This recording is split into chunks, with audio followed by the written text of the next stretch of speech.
There are some roads I do avoid.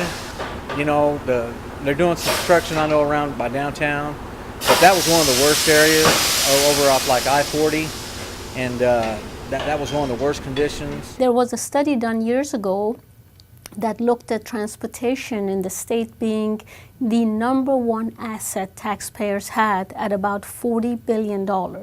That was, of course, an estimate. In other words, they were looking at if you were to build that same system we have today, with today's dollars, what it would be, and that was about $40 billion, and that was several years ago.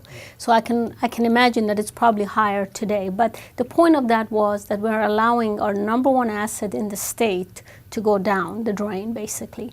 And that's when I think people began to really demand a better transportation system. Our road conditions, man, they do need some attention. They really do. Damages could be like to wheels, tires, front and suspension part, as in like lower control arms, tie rods, bending frames could cause frame damage. You know, it can also cause you to hydroplane and just wear out a lot of front end suspension part and tires. Frankly, we're playing catch up right now, even though we're very grateful for the dollar amounts, and it's still continuing to grow till 2017 is when we reach our actual intended goal for this bill. You know, you have about maybe 6 to 8 inches of tire that comes in contact with the road. If the road conditions are bad or we have bad roads, you do not see a pothole coming. You know, you only got 4, tires on the ground that have 6 inches of tread on the ground. So if you just lose a little bit of control, I mean, you're definitely going to have some problems. But we've noticed, of course, in the last 5 to 10 years that traffic volumes are increasing between here and El Reno and here in Shawnee, Oklahoma City and Shawnee. Of course, we'd always had traffic volumes high on the crosstown in this area and all the way to possibly Yukon.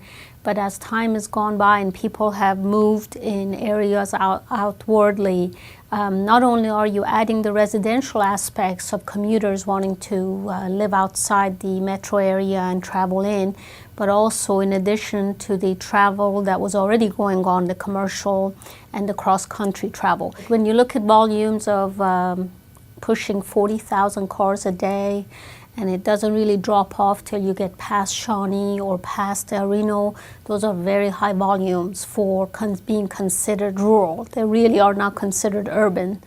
But we're right in that area where we are starting to recognize how urbanized they have become.